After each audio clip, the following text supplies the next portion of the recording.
আমাকে রাইটার্স এ থ্রেট করা হয়েছে, তারপরে যে আপনি বলা হয়েছিল আপনি কি নর্থ বেঙ্গলে যাবেন নাকি? শেষ সময় আর বছর চাকরি আছে আপনার? আপনি আরাবুলকে দুম করে অ্যারেস্ট করে দিলেন। এদের সময় অ্যারেস্ট করেছে আরাবুলকে 1 মাস 7 দিন। দাপুটের নেতা। আমার একজন পুলিশ অফিসারকে ধাক্কা মেরে তাকে থানার মধ্যে ঢুকিয়ে থানার মধ্যে চাবি লাগিয়ে দিল। এরপরে ধরবো না, আর কবে ধরবে তাহলে? দলটা দুর্নীতিগ্রস্ত, দলটা মানে রাউডিজম, ক্রিমিনাল অ্যাক্টিভিটিস, এই সমস্ত সম্পর্কেই, এই সমস্ত কাজকর্মতেই তারা পেশাদারিত্ব তাদের ছিল। তো বিরোধী পক্ষের নেতাকে তো বলতে দিল, অনেকক্ষণ বলতে দিয়েছে। নওশাদকে বলতে দিয়েছে, মোস্তাফিজুর নওশাদকে বলেছে, তারপরে নওশাদ অনেকক্ষণ বলার পরে যখন স্পিকার বলেছে এবার একটু সংক্ষেপে করুন, বলে আমার তো বলতে ইচ্ছে করছে, আমি তাই আরো বলবো। ও বলেছে। মোস্তাফিজুরও বলেছেন মুস্তাফিজুর ভালো ছেলে তো, নৌশাদ খুব ভালো ছেলে, অত্যন্ত ভালো ছেলে, পোস্ট গ্রাজুয়েট করা ছেলে, এদের মধ্যে শিক্ষা আছে, দীক্ষা আছে, এদের মধ্যে একটা আদর্শ আছে। ওকালতি করতে কি করতে করতে চলে গেছিলেন সুপ্রিম কোর্টে, লজ্জা করেন, নির্লজ্জ বেহার মতো ওখানে গিয়ে কথা বলতে এসছে, কালো কালো একটা শাল পড়ে গেছে ওখানে সুপ্রিম কোর্টে। ওনার তো আইনজীবী হিসেবে দাঁড়াবারই কোনো অধিকার নেই। সে সম্পর্কে প্রশ্ন করেছেন, ওনার এনরোলমেন্ট নাম্বারটা পর্যন্ত জানতে চেয়েছেন, এনরোলমেন্ট করা আছে কিনা জানতে চেয়েছেন। খালি মা মাটি মানুষ, মা মাটি মানুষ করে মাকে দেখলো না, মাটির সর্বনাশ করলো, আর মানুষের যা ক্ষতিটা হয়েছে এটা ইউরিপারেবল। এটা মানে আবার সঠিক রাস্তা আসতে কিন্তু এই গভর্নমেন্ট কেন, আমার মানে তাদেরও প্রচুর সময় লাগবে, যতই চেষ্টা করুক সেই অবস্থা, পুরনো অবস্থাতে আসা খুব মুশকিল। খাদ্যে লুট, স্বাস্থ্যে লুট, শিক্ষায় লুট, শিক্ষকদের লাঠি, শিক্ষকদের লাথি, কি হয়নি তুমি বলো? একটার পর একটা, দিনের পর দিন হয়েছে এটা। দিলীপ মণ্ডলের বিশাল সম্পত্তি, সেই সম্পত্তি আপনারা দেখতেই পাচ্ছেন, কার্যত যে বাড়ি, এই বাড়ি না হোটেল বোঝা যাচ্ছে না। এই মুহূর্তে দাঁড়িয়ে এই দিলীপ মণ্ডলদের মতো উত্থান হয়েছে তৃণমূল কংগ্রেসে, তাদের কোটি কোটি টাকার সম্পত্তি দেখা যাচ্ছে। দিলীপ মণ্ডলকে যিনি অ্যারেস্ট করেছিলেন, আমার সঙ্গে রয়েছেন প্রাক্তন পুলিশ অফিসার সলিল ভট্টাচার্য, কথা বলবো স্যারের সঙ্গে। স্যার, কেন অ্যারেস্ট করেছিলেন তখন? না দেখো, মানে 2008-এ বোধহয় খুব সম্ভবত পঞ্চায়েত ইলেকশন হয়েছিল, না 2008-এই হয়েছিল খুব সম্ভবত পঞ্চায়েত ইলেকশন হয়েছিল। তখন থেকেই তো তৃণমূলের উত্থান, মানে বামপন্থীদের বিরুদ্ধে। তো ও তো বেকার, মানে বেসিক্যালি তো তোলা তুলতো, বেসিক্যালি তোলা তুলতো বড় বড় যে সমস্ত কোম্পানি আছে, তুমি আইআইএম এর পাশে যে সমস্ত ফ্যাক্টরি আছে বা কোম্পানিজ যেগুলো আছে সেখান থেকে তোলা তুলতো। এরকম একটা গন্ডগোল, তারপরে ভাঙচুর করলো একবার বোধহয়, বিরোধী পক্ষ বা এই শাসক দলের তরফ থেকে কেউ একটা বন্টন ডেকেছো, বা নাকি বিরোধী পক্ষ থেকে কেউ বন্টন ডেকেছিল, সেই সময় তো তারা বন্ধ রেখেছিল। তখন জবরদস্তি গিয়ে ওখানে ম্যানেজিং ডাইরেক্টর, জেনারেল ম্যানেজারদের থ্রেট করে তাদের কাছে যখন টাকা দিতে অস্বীকার করলো তখন ভাঙচুর করেছিল। আমি তোকে ধরে অ্যারেস্ট করে দিয়েছিলাম ওকে সেই সময়। তো বেসিক্যালি একটা তো মানে ছেড়ে দিতে হয়েছে। না, ছাড়িনি তো ওকে, ওকে ছাড়া হয়নি। ও তো তখন বিরোধী দলের নেতা ছিলেন পার্থ চট্টোপাধ্যায়, আমার মনে আছে, সে অনেক তদবির তদারক করেছিল। কে বলেছিল? হি ওয়াজ অ্যারেস্টেড, হ্যাঁ, তো তদবির করেছিল ওকে ছেড়ে দিন। আপনি বিরোধী পক্ষের উপর এরকম অত্যাচার করছেন দিনের পর দিন, এই এই এই কথাই বক্তব্য। সে তোলাবাজি করেছে, সে অন্যায় করছে, সে অপরাধ করছে, সেটা বলা যাবে না আর কি। তখন থেকে এদের এইরকমই একটা মনোভাব ছিল, দৃষ্টিভঙ্গিটাই এরকম ছিল, আচার আচরণটাই এরকম ছিল। সে with the passage of time বিরাট বৈভব করেছে, বিরাট সম্পত্তি করেছে, লোকের উন্নয়নের নাম করে, লোকের কাজ দেওয়ার নাম করে, লোকের গরিব লোকদের প্রকল্প দেওয়ার নাম করে প্রচুর টাকা কামিয়েছে, হয়তো করেও দিয়েছে, রোজগারও করেছে। না না, ওই রকম ওর রোজগারটা কি, ওর তো কিসের ব্যবসা বলো? পার্থ চট্টোপাধ্যায় উনাকে বাঁচাতে সরাসরি আপনার কাছে তদবির করেছে। হ্যাঁ, তদবির করেছিল, সেই সময় তদবির করেছিল। মানে এটা কিন্তু মানে ওপর থেকে তলা পর্যন্ত কিন্তু top to bottom through out একটা নেক্সাস ছিল, এটা তো বোঝাই যাচ্ছে, থ্রু আউট একটা নেক্সাস। ক্ষমতায় আসার আগে থেকে আগে থেকেই এটা এই দলটা দুর্নীতিগ্রস্ত, দলটা দুর্নীতিগ্রস্ত, দলটা মানে রাউডিজম, ক্রিমিনাল অ্যাক্টিভিটিস, এই সমস্ত সম্পর্কেই, এই সমস্ত কাজকর্মতেই তারা পেশাদারিত্ব তাদের ছিল। আসলে হয়েছিল কি, বামপন্থীদের চলে যাওয়ার পেছনে সবচাইতে বড় হয়েছিল, কারণ হয়ে দাঁড়িয়েছিল অ্যান্টি ইনকামবেন্সি, প্রতিষ্ঠান বিরোধী মানুষের হাওয়া, এবং মানুষের মনোভাবও সেরকম। প্রতিষ্ঠানের মানুষ নতুন কিছু দেখতে চায়, নতুন কিছু পেতে চায়, নতুন কোন সরকারকে দেখতে চায়, যেরকম হয়েছে, যেরকম এবারও তো তাই হয়েছে। তো মানে এর তো অনেক কারণ আছে, এটা খালি প্রতিষ্ঠান বিরোধিতার জন্য না, এটা মানে বিশাল দুর্নীতি। মানুষ আর নিল না এই সরকার। মানুষ নিল না, খাদ্যে লুট, স্বাস্থ্যে লুট, শিক্ষায় লুট, শিক্ষকদের লাঠি, শিক্ষকদের লাথি, কি হয়নি তুমি বলো? একটার পর একটা, দিনের পর দিন হয়েছে। এটা একটা স্বৈরাচারী, এটাকে ডেসপটিজম বলে, স্বৈরতান্ত্রিক মনোভাব। এটা একটা একটা অ্যান্টি ডেমোক্রেটিক অ্যাটিচিউড, এটা একটা অ্যান্টি, এটা একটা অটোক্রেটিক একটা সরকার। মানে তোমার ডেসপটিজম মানে কি? তোমার আমি কোনো কিছু মানবো না, আমি যেটা বলবো সেটাই হবে সবকিছু। স্বৈরাচার বলে, স্বৈরাচারী বলে, যারা স্বৈরাচার করে, এই স্বৈরাচার তন্ত্র এদের। মমতা ব্যানার্জি নিজেও না, উনি তো মানে আমি আর কি বলবো, তো she has been through out মিথ্যার বেসাতি করে, চরম মিথ্যাচার করে এসছে। তার সম্পর্কে যত কম বলা যাবে ততই ভালো। পতন হয়েছে মমতা বন্দ্যোপাধ্যায়ের, কিন্তু এইভাবে হবে কি আশা করেছিলেন? আমি আশা করেছিলাম, অনেক জায়গায় বলেও দিয়েছিলাম, তারা স্বীকার, তারাও বলবে, অনেক জায়গায় বলেছিলাম যে মমতা যাবে। যাবে, মানে 100% যাবে বলেছিলাম।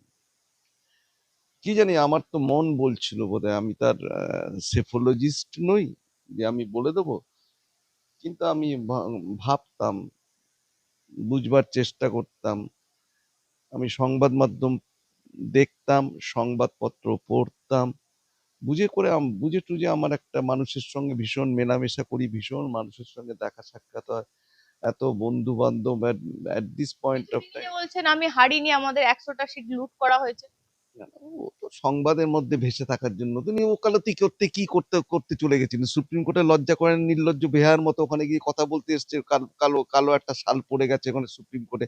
তবে তো এখন মাননীয় হাইকোর্টে চোর স্লোগান। মাননীয় প্রধান বিচারপতি, তো তার তো একটা সম্মান বোধ আছে, উনি যদি অন্য কাউকে খারাপ বলে তো তিনি নিজে খারাপ হয়ে যায়। তাই বললেন যে ম্যাডাম এবার আপনি ছাড়ুন, আপনার যে আইনজীবী আছে যথেষ্ট দক্ষ, ওনাকে বলতে দিন।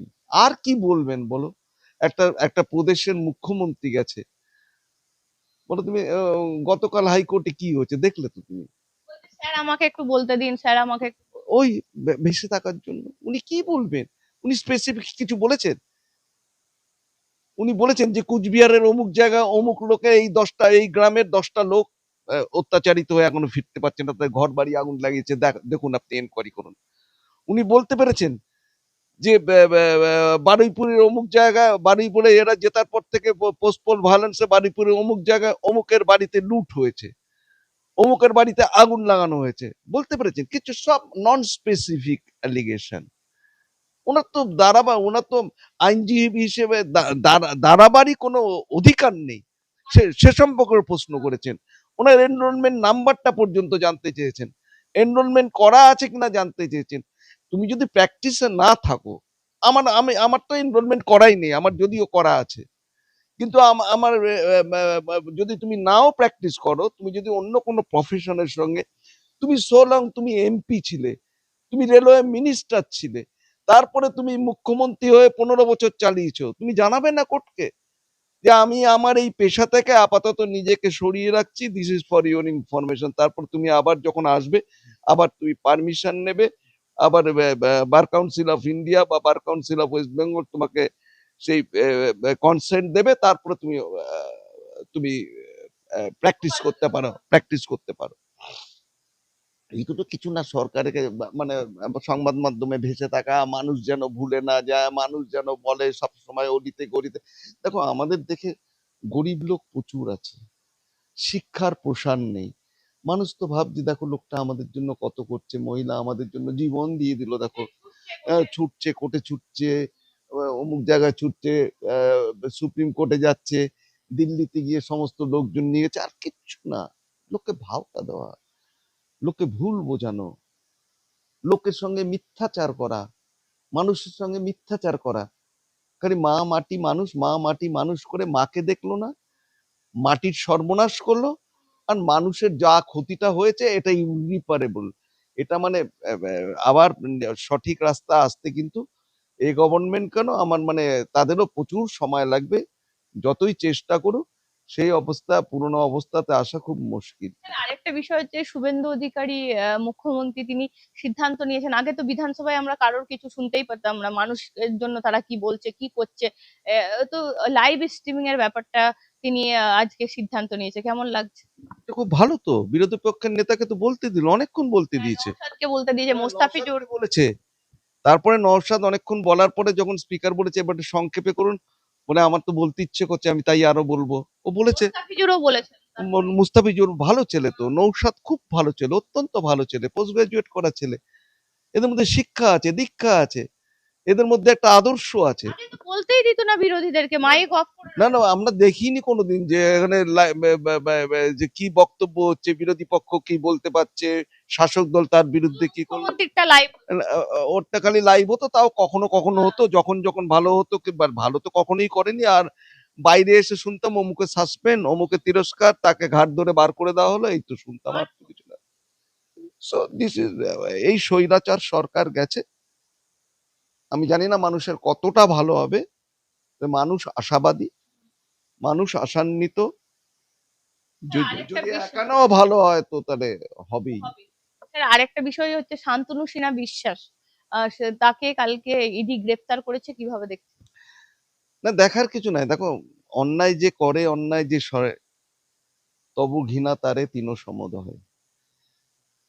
দেখো, তোমার আমি একটা খালি কথা বলতে চাইছি, মানে যে অন্যায় করে যদি থাকে, না করেও থাকে, বা যদি তার নিশ্চয়ই কিছু কানেকশন তো পেয়েছে, এতবার তাকে ডেকেছে, এসছে, তারপরে তার ছেলেকে এনআরআই কোটাতে ভর্তি করা, যে সুযোগ সুবিধা যেগুলো করেছে, এগুলো তো অন্যায়, এগুলো তো নেওয়ার উচিত ছিল না তার। তার সে তো অনেকেই করেছে, আমাদের তোমাদের পুলিশ কমিশনারকেও আমরা দেখেছি, দেখোনি বলো, দেখেছো সেগুলো, সেই কালিয়ে পুলিশই আপনাদের ব্যবস্থাকে ধ্বংস করে দিয়েছে। পুলিশি ব্যবস্থাটাই শেষ করে দিয়েছে, পুলিশ অ্যাডমিনিস্ট্রেশনটাকে শেষ করে দিয়েছে। মানে পুলিশের যে দেখো মানে রুল অফ ল, আইনের শাসনটাকে, আইন অনুযায়ী চলতে হবে তো। তারপরে ধরো তোমার সরকার পক্ষে যারা থাকলো তারাও তো বললো যে দেখতে পারেন, এটা একটু দেখতে পারেন। আমরা তো কোনোদিন দেখিনি এরকম, এর আমলেও দেখেছি আমি, এর আমলে চাকরি করেছি, আমাকে রাইটার্স এ থ্রেট করা হয়েছে। তারপরে যে আপনি কি বলা হয়েছিল? আপনি কি নর্থ বেঙ্গলে যাবেন নাকি, শেষ সময় আর ক বছর চাকরি আছে আপনার? আপনি আরাবুলকে দুম করে অ্যারেস্ট করে দিলেন, এদের সময় অ্যারেস্ট করেছে আরাবুলকে 1 মাস 7 দিন। দাপুটে নেতা। আমার একজন পুলিশ অফিসারকে ধাক্কা মেরে তাকে থানার মধ্যে ঢুকিয়ে থানার মধ্যে চাবি লাগিয়ে দিল। এরপরে ধরবো না, আর কবে ধরবে তাহলে? ধরার জন্য আপনাকে থ্রেট খেতে হয়েছে। হ্যাঁ, বলছি তো তাই।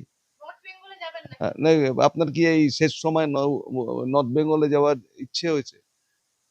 আপনার সামনে অফিস আছে, আপনার যে অন্যান্য থানাগুলো তো যাওয়ার কি দরকার আছে? আরে আমি বললাম আমার জোন দিয়েছেন, আমার যে বিশাল জোন আছে, দেখতে হবে না আমাকে? আমার অফিসারকে কেউ এসে শাসক দলীয় বা যেই হোক বা কোন ক্রিমিনাল হোক, রাউডি হোক, তা গায়ে হাত তুলবে, আর সেখানে আইন প্রতিষ্ঠিত হবে না, আইনের শাসন থাকবে না, শাসক যা বলবে তাই করতে হবে। এটাই হয়েছে। সুতরাং যে যার কর্ম ফল ভোগ করতে হবে। কবিগুরু রবীন্দ্রনাথের কথায় আবার আমি বলছি, অন্যায় যে করে, অন্যায় যে সয়ে, তব ঘৃণা তারে তিন সমদহে।